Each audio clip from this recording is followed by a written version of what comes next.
Assalamualaikum warahmatullahi wabarakatuh. Perkenalkan, kami dari kelompok 6 yang beranggotakan Muhammad Rohmanto, Muhammad Zaki Noval Zikri, Muhalisa Nur Iza, Rima Widawati, dan Muti Ahal Maratu Solihah akan mempresentasikan tentang profil dan pemikiran pokok 4 imam mazhab. Pokok pembahasan pada presentasi kali ini yaitu berpusat pada keempat imam mazhab, yaitu Imam Maliki, Imam Syafi'i, Imam Hanafi, dan Imam Hambali. Untuk submateri yang pertama, Imam Maliki, akan disampaikan oleh Muhammad Rohmanto. Kepada Muhammad Rohmanto kami persilahkan. Baik, di sini saya akan menjelaskan tentang biografi Imam Maliki dan pemikiran Imam Maliki. Yang pertama yaitu biografi Imam Maliki. Abu Abdillah Malik bin Anas al-Ashabi al-Arabi bin Malik bin Abu Amir bin Haris atau Imam Maliki lahir di Madinah pada tahun 93 Hijrah atau 713 Masehi. Beliau telah hafal Al-Quran sejak kanak-kanak. Awal mulanya, Imam Maliki berguru pada seorang ulama prolifik pada saat itu. Beliau juga berguru kepada Ibnu Syihab untuk mempelajari hadis dan berguru kepada para sahabat untuk mempelajari ilmu fikih. Beliau juga berguru kepada ulama-ulama terkenal seperti Nafi, Sa'id al-Maqburi, Amir bin Abdullah bin Zubair, Ibnu al-Munkadir, dan Abdullah bin Dinar. Imam Maliki tumbuh sebagai seorang ulama berbakat berkat kreativitasnya dalam mencari ilmu. Beliau banyak dianggap ulama-ulama lain sebagai pemimpin dalam ilmu hadis. Al-Dahlani pernah mengatakan, Malik adalah orang yang paling ahli dalam bidang hadis di Madinah, yang paling mengetahui tentang keputusan-keputusan umat, yang paling mengerti tentang pendapat-pendapat Abdullah bin Umar, Aisyah radhiyallahu anhu, dan sahabat-sahabat mereka. Atas dasar itulah ia memberi fatwa apabila diajukan suatu masalah. Dia menjelaskan dan memberi fatwa. Yang kedua yaitu pemikiran Imam Maliki. Imam Maliki adalah seorang mujtahid dan ahli ibadah pendiri mazhab Maliki yang tinggal dan berkembang di Madinah.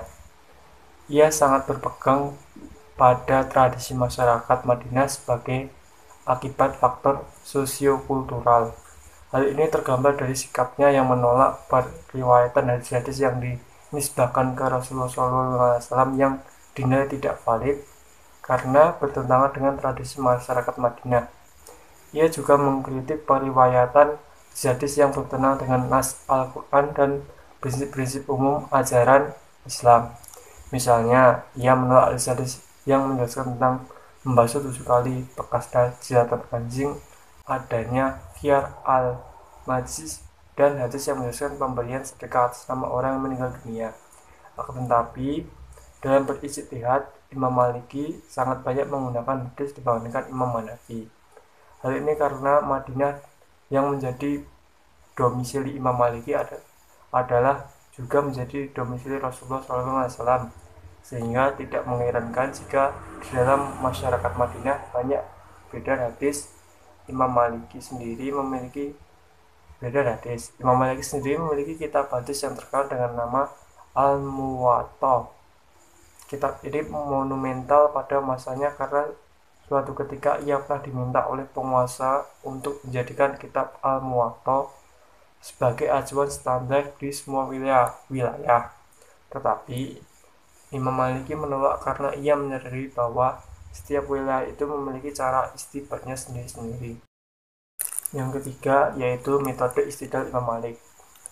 Adapun metode istidlal Imam Malik menetapkan hukum adalah sebagai berikut. Yang pertama, Al-Quran. Dalam menggenggam Al-Quran ini meliputi pengambilan hukum berdasarkan atas zahir nas Al-Quran atau keumumannya, meliputi ma'ruf al-makhlaf dan mahful al-aula dengan memperhatikan ilatnya. Yang kedua, as-sunnah. berpegang kepada as-sunnah sudah sebagai dasar hukum, Imam Malik mengikuti cara yang dilakukan dalam berpegang kepada Al-Quran. Apabila dalil syar'i menghendaki adanya pentakwilan, maka dijadikan dengan pandangan adalah arti takwil tersebut. Apabila terdapat pertentangan antara makna zahir Al-Quran dengan makna yang terkandung dalam sunnah sekalipun zahir atau jelas, maka yang dipegang adalah makna zahir Al-Quran. Tetapi apabila makna yang dikandung oleh as-sunnah tersebut dikuatkan oleh ijma' al-Madinah, maka ia lebih mengutamakan makna yang terkandung dalam as-sunnah daripada zahir Al-Quran. Yang ketiga, ijma' al-Madinah. Ijma' al-Madinah ini ada dua macam, yaitu ijma' al-Madinah yang asalnya dari an-naql, hasil dari mencontoh Rasulullah SAW, bukan dari ijma' al-Madinah seperti tentang ukuran mud, sya' dan penentuan suatu tempat, seperti tempat mimbar Nabi Muhammad SAW, atau tempat dilakukan amalan-amalan rutin seperti azan di tempat tinggi dan lain-lain.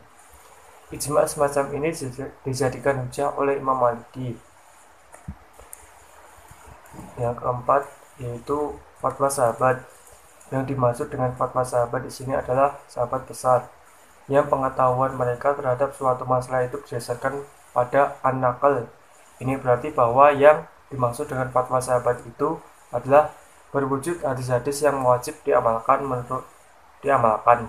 Menurut Imam Malik, para sahabat besar tersebut tidak akan memberi fatwa kecuali atas dasar apa yang dipahami dari Rasulullah SAW. Namun demikian, beliau akan memberi fatwa kecuali atas dasar apa yang dipahami dari Rasulullah SAW. Namun demikian, beliau mensyaratkan fatwa sahabat tersebut tidak boleh bertentangan dengan hadis ma'ruf yang dapat diamalkan oleh fatwa sahabat. Yang demikian itu lebih didahulukan daripada qiyas. Yang kelima, hadis ahad dan qiyas. Imam Malik tidak mengikuti hadis ahad sebagai suatu yang datang dari Rasulullah. Jika hadis ahad ini bertentangan dengan suatu yang sudah dikenal oleh masyarakat Madinah, sekalipun ia dari hasil istibat, kecuali hadis ahad tersebut dikuatkan oleh dalil-dalil lain yang qat'i. Dalam menggunakan hadis ahad ini, Imam Malik tidak selalu konsisten. Kadang-kadang ia menggunakan qiyas dari hadis ahad. Kalau hadis ahad itu dikenal atau tidak boleh di kalangan oleh masyarakat Madinah, maka hal ini dianggap sebagai petunjuk bahwa hadis ahad tersebut tidak benar berasal dari Rasulullah SAW. Yang keenam, al-ihtisan. Menurut mazhab Malik, al-ihtisan adalah sumber hukum yang diambil maslahah yang merupakan bagian dari dalil yang bersifat kulli atau menyeluruh, dengan maksud mengutamakan al-istidah al-musalah daripada qiyas. Sebab menggunakan istilah itu tidak berarti hanya mengandalkan pada pertimbangan perasaan semata, melainkan mendasarkan pertimbangan pada maksud perbuatan syarak dan secara keseluruhan. Yang ketujuh yaitu masalah al-musalah. Masalah al-musalah adalah maslahah yang tidak ada ketentuannya, baik secara tersurat atau sama sekali tidak tersinggung oleh nas. Dengan demikian, maka maslahah mursalah itu kembali kepada pemilihan tujuan syariat diturunkan. Yang ke-8, Sa'id al-Zahri. Imam Maliki menggunakan Sa'id al-Zara'i sebagai landasan penetap hukum. Menurutnya, semua jalan atau sebab yang menuju kepada yang haram atau terlarang, hukumnya haram atau terlarang, dan semua jalan atau sebab yang menuju kepada yang halal, halal pula hukumnya. Yang ke-9, istishab. Imam Malik menjadikan istishab sebagai landasan dalam menetapkan hukum. Istihab adalah tetapan suatu ketentuan hukum untuk masa sekarang atau yang akan datang, berdasarkan atas ketentuan hukum yang sudah ada di masa lampau. Yang terakhir yaitu atau 10, sya'ru man qoblana sya'run lana. Menurut Qohil Abd Wahab al-Maliki bahwa Imam Malik menggunakan sya'run man qoblana sya'run lana sebagai dasar hukum. Tetapi menurut Syahid Muhammad Musa, tidak kita temukan secara jelas pernyataan Imam Maliki yang menyatakan demikian. Terima kasih kepada Muhammad Rohmanto atas penjelasannya. Untuk subbab selanjutnya, yaitu Imam Syafi'i, akan dijelaskan oleh saya sendiri. Imam Syafi'i. Imam Syafi'i lahir pada bulan Rajab pada tahun 150 Hijriah atau bertepatan dengan 767 Masehi di Gaza bagian selatan Palestina. Sedangkan kampung halamannya di Makkah atau Hijaz. Menurut keterangan sejarah, ibu dan bapak Imam Syafi'i datang ke Gaza hanya untuk suatu keperluan. Akan tetapi tidak lama setelah itu Imam Syafi'i dilahirkan. Menurut suatu riwayat, pada tahun itu juga wafat Imam Abu Hanifah di Baghdad. Adapun nasab Imam Syafi'i adalah bin Fatimah binti Abdullah ibnu Hasan ibni Husain ibni Ali bin Abi Thalib. Dengan demikian, Imam Syafi'i adalah cucu dari Sayyidina Ali bin Abi Thalib, menantu Nabi Muhammad SAW, dan khalifah keempat yang terkenal. Dalam sejarah ditemukan bahwa Sa'id bin Zaid, kakek dari Imam Syafi'i yang kelima, adalah sahabat Nabi Muhammad SAW.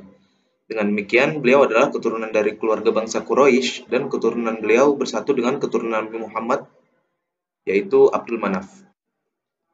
Ayahnya meninggal ketika beliau masih kecil, waktu masih berusia 2 tahun, lalu beliau dibesarkan oleh ibunya dalam keadaan fakir. Dalam asuhan ibunya, beliau dibekali pendidikan sehingga pada umur 7 tahun, beliau sudah dapat menghafal Al-Quran.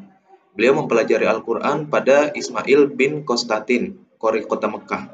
Sebuah riwayat mengatakan bahwa Imam Syafi'i pernah hatam Al-Quran dalam bulan Ramadan sebanyak 60 kali.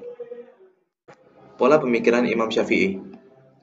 Aliran keagamaan Imam Syafi'i sama dengan imam mazhab lainnya dari imam-imam 4 mazhab, yaitu Abu Hanifah, Malik bin Anas, dan Ahmad bin Hambal, yang termasuk golongan Ahlus Sunnah wal Jamaah. Ahlus Sunnah wal Jamaah dalam bidang furu' dibagi menjadi 2 aliran, yaitu Ahlu al-Hadith dan Ahlu al-Ra'i. Imam Syafi'i termasuk dalam Ahlu al-Hadith, mengingat luasnya buah pikiran Imam Syafi'i tentang segala aspek ilmu pengetahuan. Adapun masalah pikirannya dapat dilihat dari mazhab-mazhab qadim dan mazhab jadidnya. Imam Syafi'i tidak menyukai ilmu kalam karena ilmu kalam itu dibangun oleh golongan Mu'tazilah, sedang mereka menyalahi jalan yang ditempuh ulama salaf dalam mengungkapkan akidah dan Al-Quran. Sebagai seorang faqih atau muhadits, tentu saja beliau mengutamakan ittiba dan menjauhi ibtida'. Sedangkan golongan Mu'tazilah mempelajarinya secara falsafah. Imam Syafi'i terkenal sebagai seorang yang membela mazhab Maliki dan mempertahankan mazhab ulama Madinah. Hingga terkenalah beliau dengan sebutan Nasyirus Sunnah atau penyebar sunnah. Mengenai dasar-dasar hukum yang dipakai oleh Imam Syafi'i sebagai acuan pendapatnya, termaktub dalam kitabnya Ar-Risalah sebagai berikut. Yang pertama, Al-Quran dan As-Sunnah. Imam Syafi'i memandang Al-Quran dan As-Sunnah berada dalam satu martabat, karena menurut beliau sunnah itu menjelaskan Al-Quran, kecuali hadis ahad, dan karena Al-Quran dan hadis keduanya adalah wahyu. Dalam pelaksanaannya, Imam Syafi'i menempuh cara bahwa apabila di dalam Al-Quran sudah tidak ditemukan dalil, ia menggunakan hadis mutawatir. Kemudian ia menggunakan khobar wahid.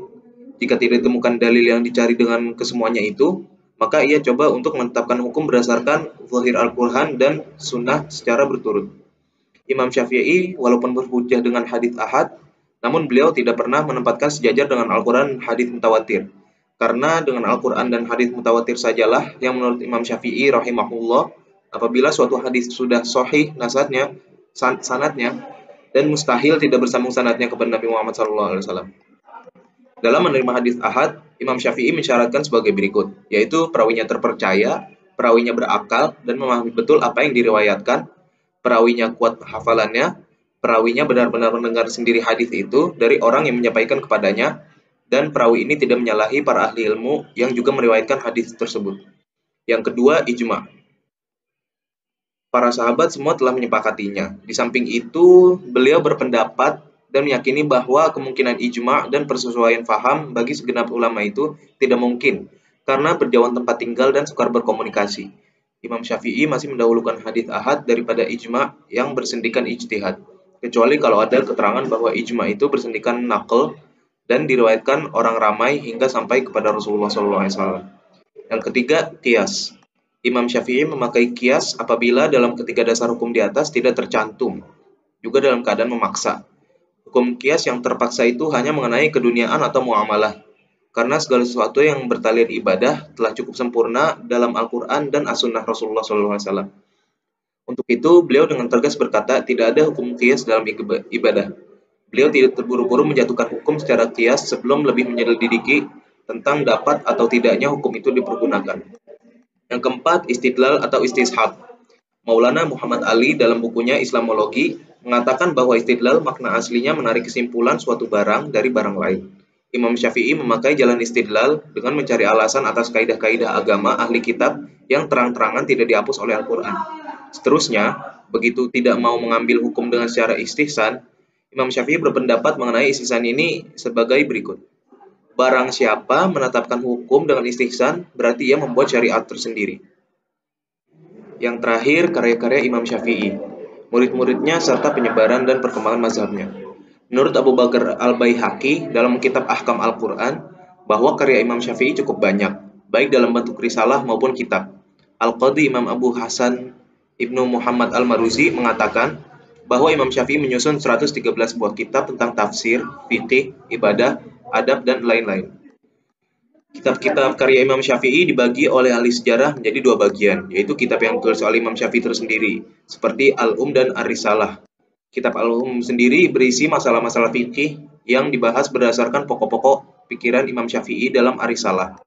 Sedangkan kitab Ar-Risalah adalah kitab yang pertama dikarang Imam Syafi'i pada usia muda beliau. Kitab ini membawa keagungan dan kemasyhuran nama Imam Syafi'i sebagai pengulas ilmu usul fikih yang mula-mula memberi asas ilmu fikih, serta yang mula-mula mengadakan peraturan tertentu bagi ilmu fikih dan dasar yang tetap dalam membicarakan secara kritis terhadap sunnah. Yang kedua, kitab yang ditulis oleh murid-muridnya seperti Mukhtasar Al-Muzai dan Mukhtasar oleh Al-Buwaiti. Kitab-kitab Imam Syafi'i yang ditulisnya sendiri didiktakan kepada muridnya maupun dinisbahkan kepadanya, antara lain sebagai berikut. Yaitu yang pertama kitab Ar-Risalah tentang usul fikih riwayat Rabi, dan kitab Al-Um sebuah kitab fikih yang di dalamnya dihubungkan sejumlah kitabnya. Demikian submateri Imam Syafi'i yang dapat saya sampaikan. Untuk submateri selanjutnya yaitu Imam Abu Hanifah yang akan disampaikan oleh Muhalisa Nuriza. Kepada Muhalisa Nuriza kami persilakan. Baik, terima kasih. Di sini saya akan menjelaskan tentang Imam Abu Hanifah atau Imam Abu Hanafi. Abu Hanifah Al-Nu'man bin Sabit Ibnu Zuta At-Taimi, lebih dikenal dengan sebutan Abu Hanifah, berasal dari Arsi, lahir di Kufah tahun 80 Hijriah atau 699 Masehi, dan wafat di Baghdad tahun 150 Hijriah atau 767 Masehi.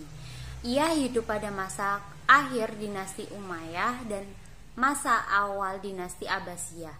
Ia diberi gelar Al-Nu'man yang berarti darah atau roh, agar menjadi generasi penerus kebaikan. Ia mendapat gelar Hanifah, mu'annas dari asal kata Hanif yang berarti ahli ibadah, karena ia senang dan condong terhadap agama kebenaran.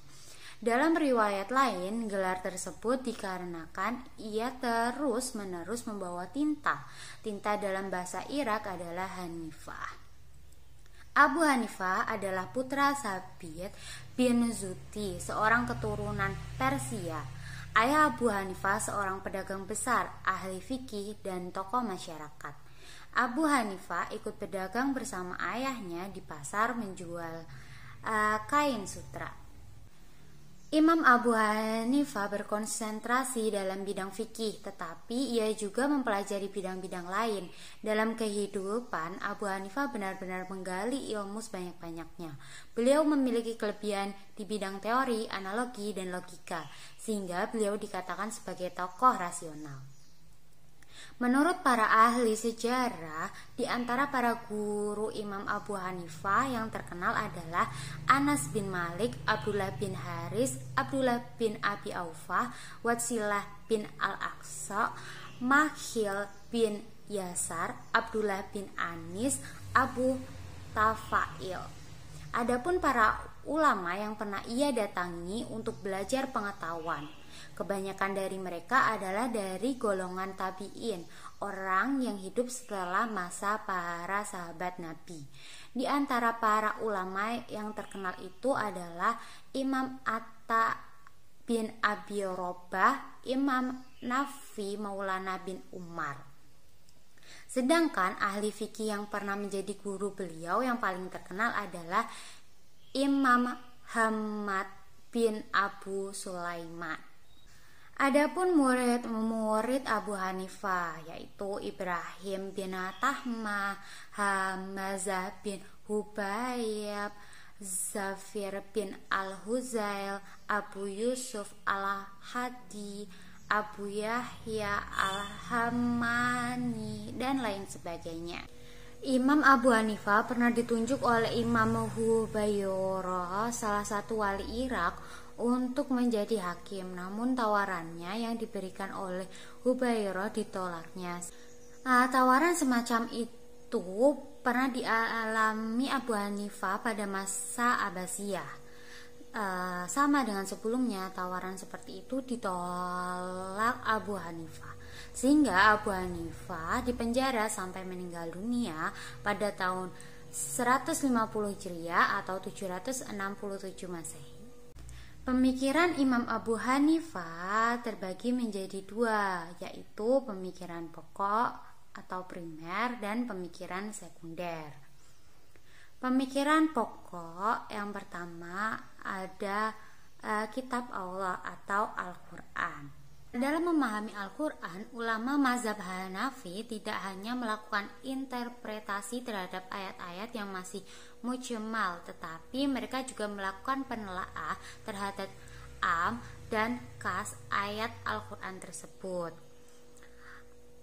Menurut ulama Hanifah, hukum kas mencapai yang maksud adalah khoti tanpa perlu adanya bayan. Khasaul Quran, hati di dalamnya, dan segala nas yang mengubah hukumnya dipandang nasik, dan nasik harus sama kuatnya dari segala subatnya. Pendapat ulama Hanifah tersebut merupakan hasil takrij dari hukum-hukum furu yang ditetapkan oleh Abu Hanifah sendiri. Yang kedua adalah sunnah Rasul. Mazhab Hanafi sepakat mengamalkan as-sunnah yang mutawir, mansyur, dan sahih. Hanya saja Imam Hanafi agak ketat menetapkan syarat-syarat yang digunakan untuk menerima hadis ahad. Abu Hanifah menolak hadis ahad apabila berlawanan dengan makna Al-Quran, baik makna yang ditarik dari nas atau yang diambil dari ilat hukum. Yang ketiga, fatwa-fatwa dari sahabat dan ijma'. Imam Hanifah menetapkan bahwa ijma' itu dijadikan sebagai hujah. Mereka menerima ijma' hauli dan ijma' sukuti. Mereka menetapkan bahwa tidak boleh ada hukum baru terhadap suatu urusan yang telah disepakati oleh para ulama ketika mereka membuat hukum baru adalah menyalahi ijma'. Yang kelima ada al-qiyas. Yang keenam ada istihsan. Yang terakhir adalah al-urf. Selanjutnya adalah pemikiran sekunder. Dalam hal ini Abu Hanifah berpijak pada satu, bahwa dalam am adalah khoti. Dua, pendapat sahabat yang tidak sejalan dengan pendapat umum adalah bersifat khusus. Ketiga, banyaknya yang meriwayatkan bukan berarti lebih kuat. Yang keempat, adanya penolakan mafhum, syarat, dan sifat. Yang kelima, berpegang pada perbuatan rawi bukan riwayatnya jika perbuatannya menyalahi riwayatnya.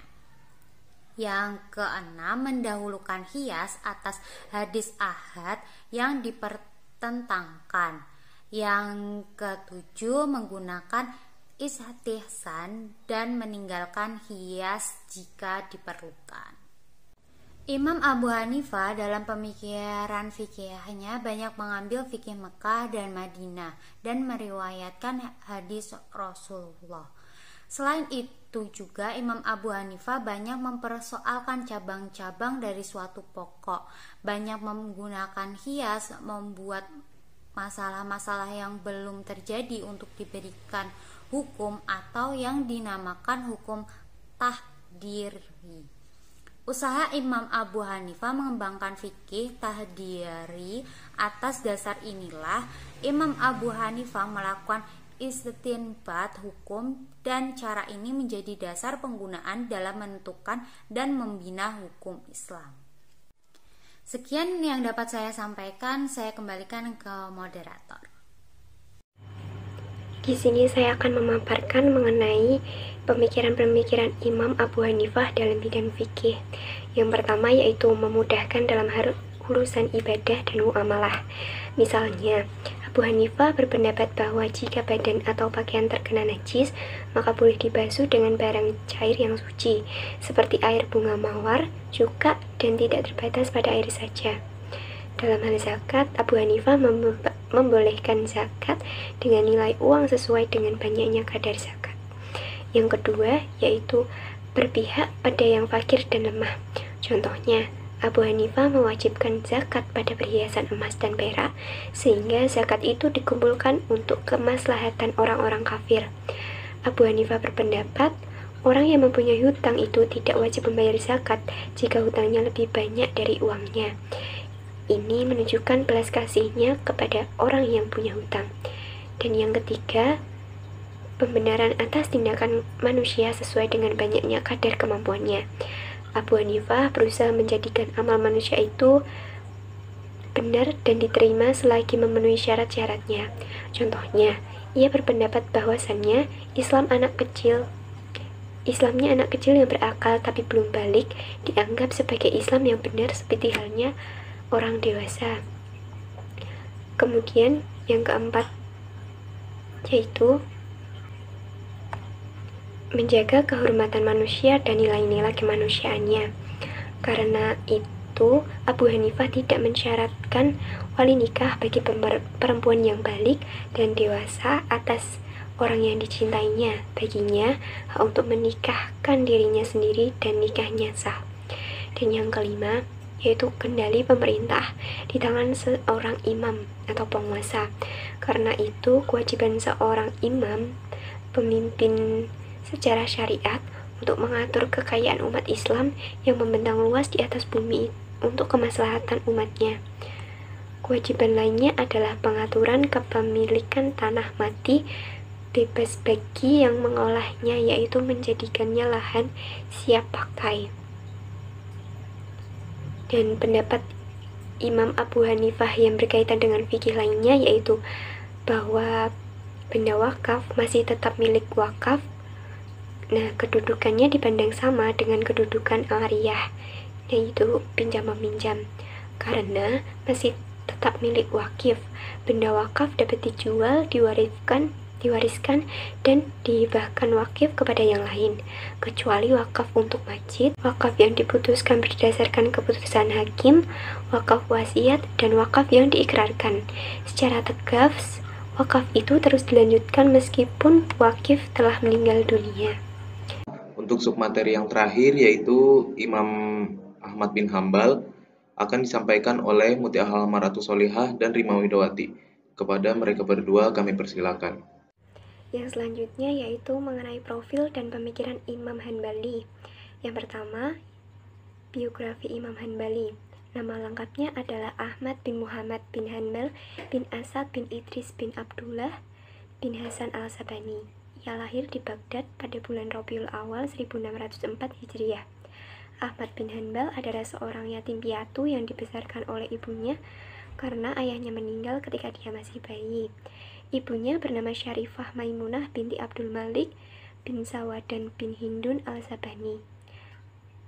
Ahmad bin Hanbal adalah keturunan dari suku Bani Syaiban yang mendiami Jazirah Arab. Ia menampilkan akhlak dan kepribadian yang luhur sejak usia dini, sehingga menarik simpati banyak orang. Dia menunjukkan minat yang besar pada sains sejak usia dini. Secara kebetulan, pada saat Baghdad menjadi pusat pengetahuan, dia mulai dengan belajar membaca Al-Quran dan kemudian belajar bahasa Arab, hadis, sejarah Nabi, dan sejarah sahabat dan tabi'in. Untuk memperdalam ilmunya, ia pergi ke Basra berkali-kali, di mana ia bertemu dengan Imam Syafi'i. Dia juga pergi ke Yaman dan Mesir untuk belajar. Guru-gurunya yang lain termasuk Yusuf al-Hasan bin Ziyad Husyain, Umair bin Humam, dan Ibnu Abbas. Imam Ahmad bin Hanbal mempelajari dan meriwayatkan banyak hadis, dan dia tidak menerima hadis kecuali jika itu jelas benar. Oleh karena itu, ia akhirnya berhasil menulis hadis yang dikenal dengan Musnad Ahmad bin Hanbal. Ia mulai mengajar pada usia 40 tahun. Selama perjalanannya untuk mengajar, beliau telah mengalami penderitaan selama 14 tahun. Al-Mutawakkil beberapa kali menawarkan kepada ilmu Hanbal dengan harta kekayaannya, tetapi tidak diterima. Namun, karena keadaan yang tidak dapat dielakkan, akhirnya beliau terpaksa menerima. Pada akhirnya, Al-Mutawakkil meyakini keikhlasan Ibnu Hanbal. Beliau tidak akan menerima satupun hasutan terhadapnya. Pada akhirnya, beliau mengalami sakit yang sangat parah yang membawanya kepada kematian. Beliau mengalami sakit demam panas di hari pertamanya pada bulan Rabiul Awal tahun 240 Hijriah, dan beliau meninggal pada hari Jumat 12 Rabiul Awal tahun 240 Hijriah. Baik, saya di sini akan menyampaikan tentang pemikiran Imam Hanbal. Fikih Ahmad Ibnu Hanbal pada dasarnya lebih didasarkan pada al-hadis al-sahih. Ambil saja al-hadis al-sahih, tidak ada faktor lain. Jika ada perintah teman, maka jalankan perintah teman itu. Akan tetapi, jika ditemukan bahwa dalam hadis terdapat beberapa perintah dan larangan tersebut tidak menyatu, maka larangan yang dipilih adalah yang lebih dekat dengan Al-Quran Sunnah. Imam Ahmad bin Hanbal termasuk al-hadis, bukan jadi ternyata al-sunnah memiliki pengaruh besar dalam pembuatan hukum. Karena tergolong imam rihara, maka ia juga berpengaruh dalam menghadapi berbagai perubahan lingkungan, yang tentunya sangat berbeda dengan apa yang dipelajarinya di zaman Nabi Muhammad SAW dari beberapa hadis, terutama yang berkaitan dengan al-hadis al-siyasah. Dari faktor itulah yang membuat beliau selalu menggunakan maslahah mursalah dan istihsan sebagai dasar hukum dalam keadaan sosial dan politik selama nas atau qaul al-sahabat tidak ditemukan. Sebagaimana tercermin pada pola pemikirannya yang sangat kuat dalam berpegang teguh kepada al-hadis, maka hal tersebut menjadikan dirinya terlalu takut menyimpang dari ketentuan al-hadis. Begitu juga Al-Atsar, mengingat posisi sebagai ahli al-hadis dan sebab dasar pijakan fikihnya lebih banyak kepada al-hadis. Kemudian,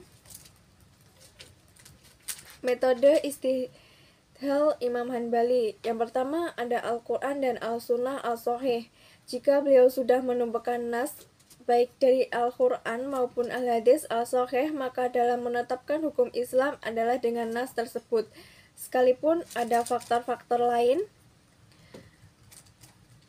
yang boleh jadi bisa dipakai bahan pertimbangan.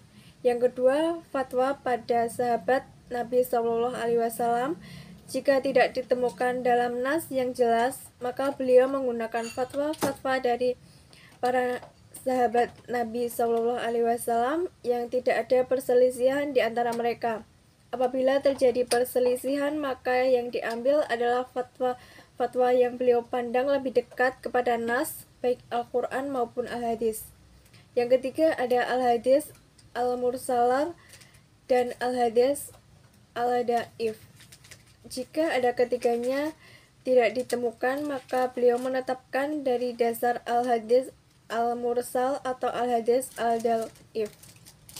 Sebab yang dimaksud dengan Al-Hadis Al-Daif merupakan Ahmad Ibnu Hanbal adalah karena Al-Hadis itu terbagi menjadi dua, yaitu Al-Sahih dan Daif. Bukan Sahih, Hasan, dan Daif seperti kebanyakan ulama Al-Hadis lain. Yang keempat ada Al-Qiyas. Jika dari semua sumber di atas tetap saja ditemukan, maka Imam Ahmad Ibnu Hanbali menetapkan hukum Islam dengan mempergunakan Al-Qiyas dan maslahah mursalah terutama di bidang sosial politik. Lalu ada juga karakteristik mazhab Imam Hanbali. Pada intinya para ulama sepakat bahwa Imam Ahmad Ibnu Hanbal adalah pemimpin ahli hadis dan tidak pernah secara langsung menulis kitab doktrin karena semua masalah doktrinal yang berkaitan dengan bermasalah dirinya. Jawaban atas pertanyaan tersebut diusulkan untuk dan orang-orang yang membuat adalah pengikutnya. Juga Al-Hadis Ahmad bin Hanbal pada dasarnya lebih berdasarkan hadis, yaitu jika termasuk dalam hadis, hanya hadis yang diambil, tidak dengan hadis lain, pelatihan tidak relevan. Jika keputusan teman ditemukan kepada itu yang berlaku, namun jika ditemukan bahwa beberapa perintah teman sesuai dengan mereka, maka yang paling dekat dengan Al-Quran dan As-Sunnah akan sahabat tidak setuju pada satu hal, kemudian dapat menjadi bukti. Namun jika ada Al-Hadis Al-Mursal atau Dhaif, maka dia akan mengutamakan hadis di atas Al-Qiyas, karena Al-Qiyas tidak menggunakan fatwa kecuali jika diperlukan. Dia tidak menggunakan fatwa tanpa dasar atas sahabat atau tabi'in. Terima kasih kepada Mutia Hamaratus Solihah dan Rima Widawati atas penjelasannya. Demikianlah presentasi dari kelompok kami yang dapat kami sampaikan. Untuk selanjutnya, kami akan menjawab pertanyaan-pertanyaan sebisa mungkin. Terima kasih. Assalamualaikum warahmatullahi wabarakatuh.